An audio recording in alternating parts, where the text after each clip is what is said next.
Hi, everyone. Thanks for having me at this extremely energy efficient version of your annual conference. If any group knows how to do that, I'm sure it's you. Since 1980, ACEEE has stood at the forefront of our national mission to become the world leader in energy efficiency.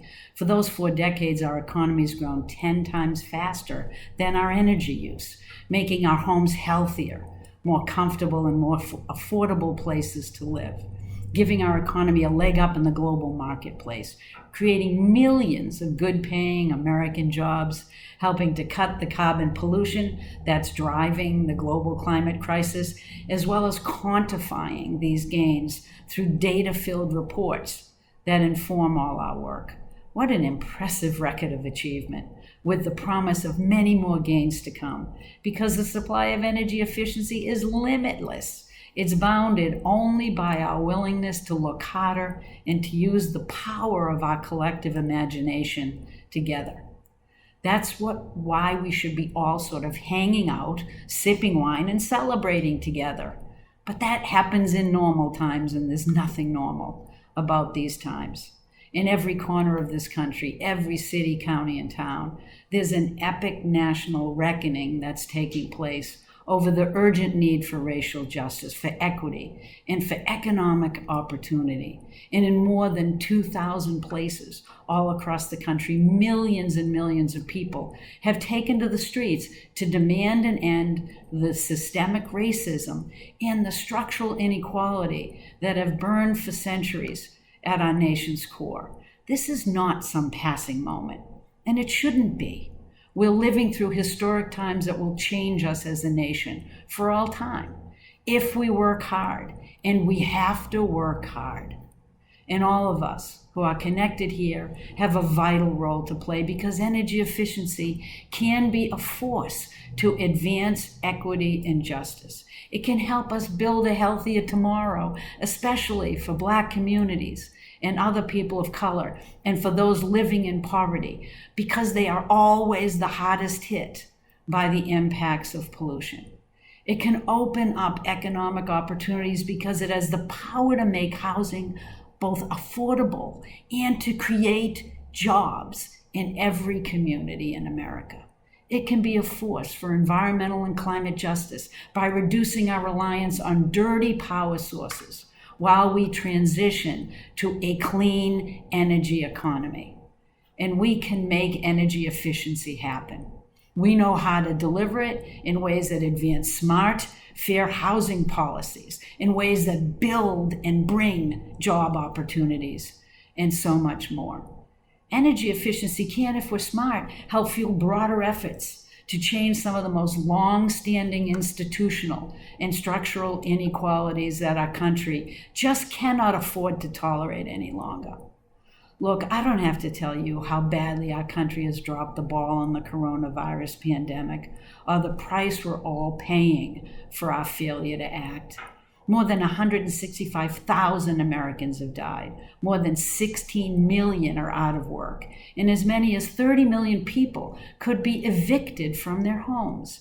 And economists, those happy-go-lucky economists, they're telling us we're headed for a deep and prolonged recession that could take us years to dig out from under. And like perhaps nothing else in recent memory, this pandemic has also laid bare the unacceptable disparities between the health of Black people and white people in this country. Black people are more than twice as likely to die from COVID-19 as white people, according to the Color of Coronavirus Project, which has been tracking the data since April. And Black people are more likely to work at jobs they can't do from their homes. So guess what? They're more likely to contract the disease in the first place. And they're less likely to have the health care insurance and the access to regular, good quality health care that would enable them to confront the illness the same way that most of us on this Zoom call can confront it. And they're more likely to suffer from pre-existing health conditions that make them more vulnerable to the ravages of this deadly virus. And part of the reasons for these higher mortality and morbidity rates is exposure to pollution from the burning of fossil fuels for energy. We have known for decades that energy pollution kills, and it's not an equal opportunity killer.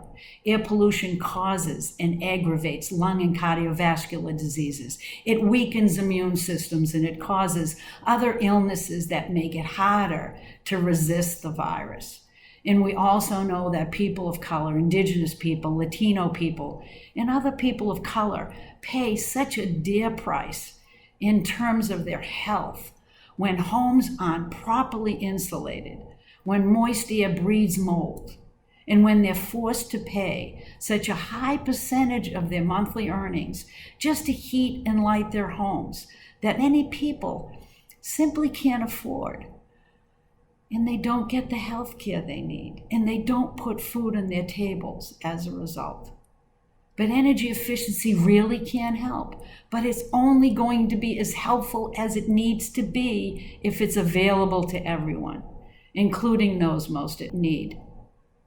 That's why NRDC works to deliberately combine our energy efficiency work with our racial equity work in energy and housing systems, especially through work on our Energy Efficiency for All program.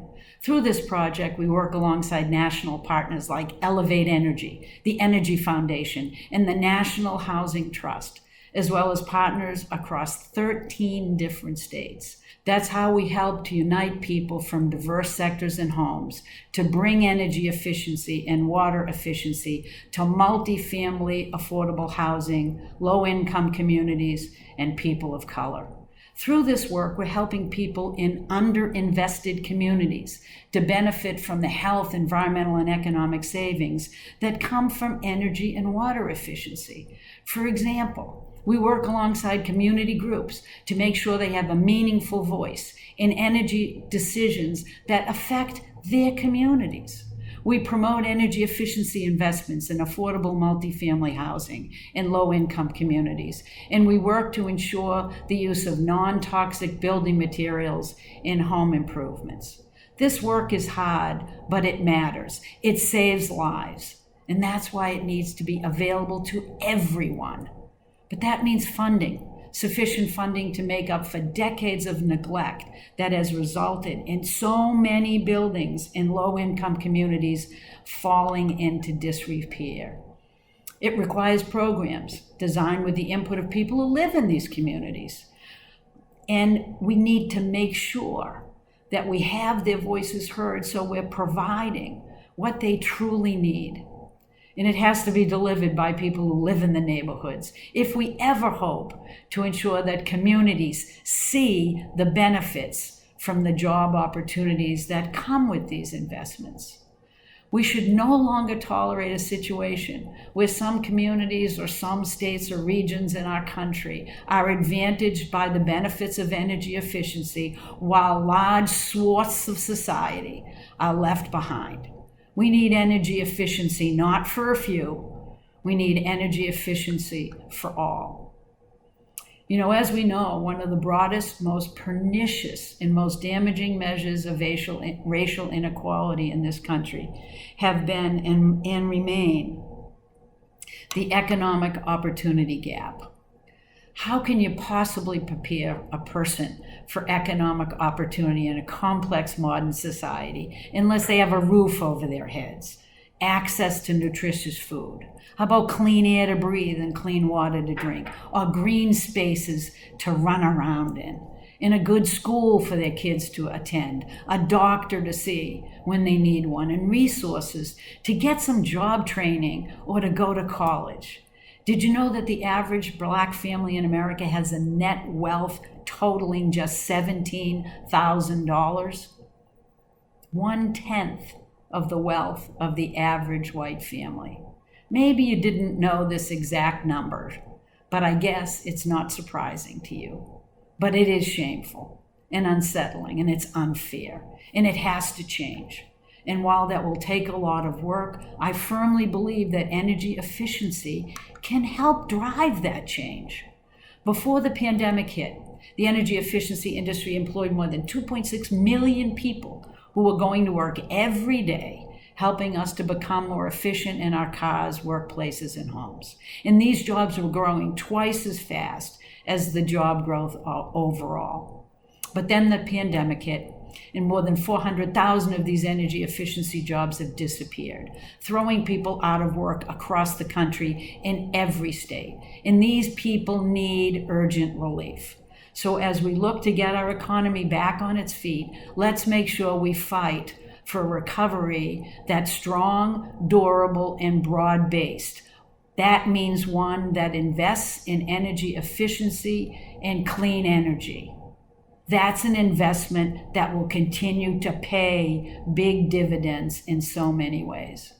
You know, a new analysis by NRDC's sister organization, Environmental Entrepreneurs, or E2, found that we can generate $3.30 worth of economic activity for every single dollar of public support, as long as we provide it to energy efficiency, renewable energy, and grid modernization.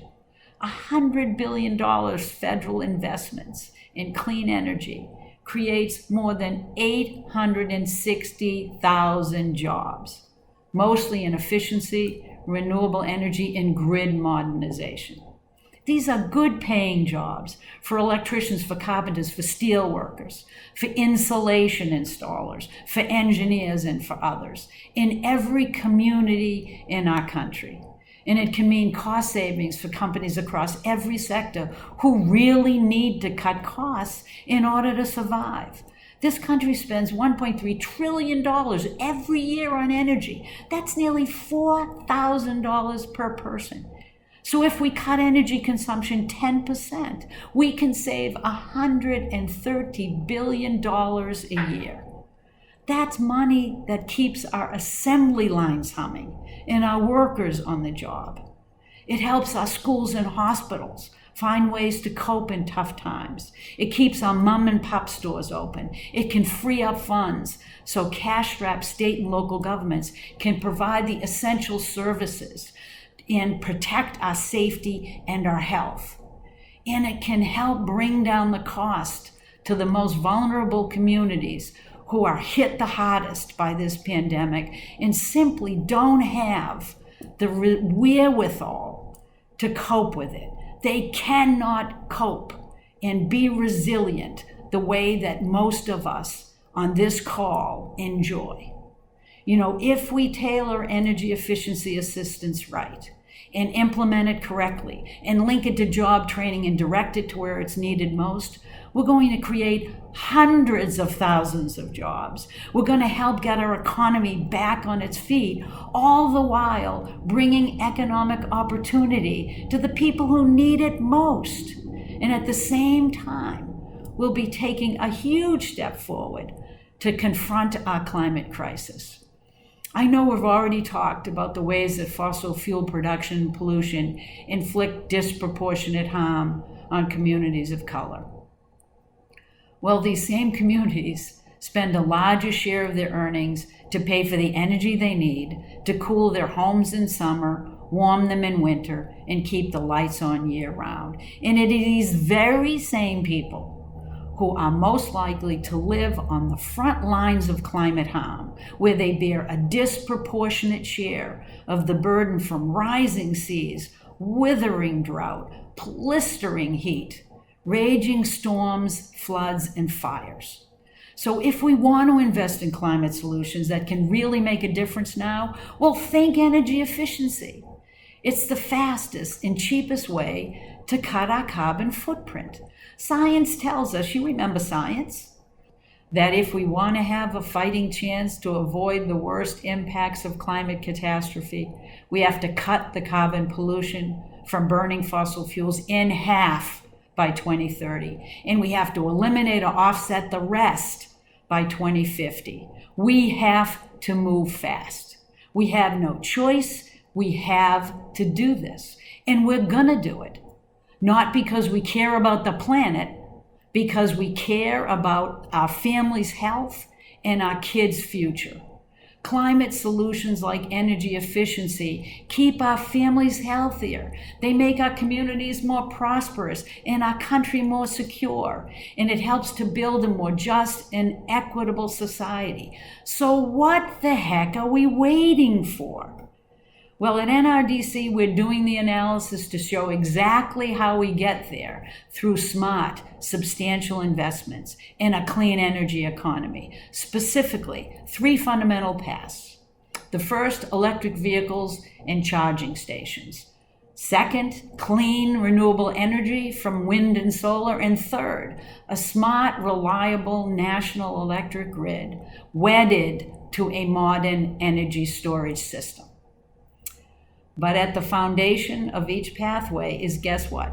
Equitable energy efficiency solutions. So what does that mean? It means doing more with less energy as we power our cars, our workplaces, and our homes, and decarbonize buildings, while focusing in the communities that need these solutions most and should get those solutions first. What does all that get us? Well, actually, it results in improving our quality of life and a healthier and more sustainable future for all of us. Without a doubt, the fastest, cheapest way to cut our carbon footprint is to invest in energy efficiency. It's what my colleague David Goldstein has called in a book, Invisible Energy. And yet, its benefits are totally clear. And guess what? It never runs out. So to win the fight against climate change and climate injustice, we're going to have to do it all and do it everywhere. Renewable energy, electrification of transportation and buildings, smart grid and storage. But the single most important thing we can do and do now is to never stop pressing forward with the energy efficiency gains that have done so much to strengthen our economy, that has cut our energy bills and slashed carbon pollution for the past 40 years. Look, I know times are hard right now. We're facing some huge challenges. We have 4 years of federal rollbacks of environmental protections, energy efficiency standards, research and development investments. And many of those standards, I have to say, were ones I helped to put in place, and yet I'm still standing. Yeah. Because in the 8 years I served in the EPA, in the 25 years I served in state and local governments, I learned something fundamental about this country. And that is that innovation, enterprise, new ideas, that does not come only or even mainly from Washington, D.C. It comes from the bottom up. It comes from people in communities. It comes from all of you. And nothing this administration has done or can do has dimmed the drive, the imagination, the gut level determination across our country to find better, smarter, more equitable ways to harness our energy resources, to solve problems and improve our lives. So I am hopeful, if not excited, about the opportunities ahead. And if I can be hopeful and excited, then you had best buck it up and move forward. At NRDC, we're partnering with states, cities, and utilities across the U.S. to make sure energy efficiency investments and innovation continue, despite all the dysfunction in Washington. And we're fighting in courts to stop those federal rollbacks. And we're winning 90% of the time. Because of you and the work you're doing, we'll be ready to move forward to restore and run with federal energy efficiency promotion when sound leadership returns quickly. And ACEEE has been laying the groundwork that will allow this to happen. For 4 decades and counting, they've given a visible reminder of the power of invisible energy. And I know NRDC and ACEEE's best work is far from behind us. In fact, it's dead ahead. We will get to the top of this pandemic. We will dig our way out of this recession. We will stand up to the threat of climate change, and we will build a healthier, more just, and equitable society for all, because we will work together. We remain the United States of America. And one of our great strengths of the energy efficiency movement is, in fact, that it reflects the big tent that is America. Yes, I mean all of you out there in your sweatpants and your pajama bottoms. So wake up and get busy. We have real work to do. And all you folks who work in states, cities, utility companies, the business community, labor unions, consumer advocacy, low-income and housing advocates, and the NGO communities, let's just step up. Let's work together and get busy. We have work together to do to make our cars, our homes, and our workplaces even more efficient. Look, times are difficult, but when the going gets tough, man, we have to get going. And that's what today is all about. So let's, even if it's remotely, get together, join hands as best we can, hunker down, and make sure that we are providing the kind of leadership we need at the time we need it most to use energy efficiency as a core strategy to address the systemic racism that we have been dealing with for centuries and to build on the 40-year history that is ACEEE. Thank you very much.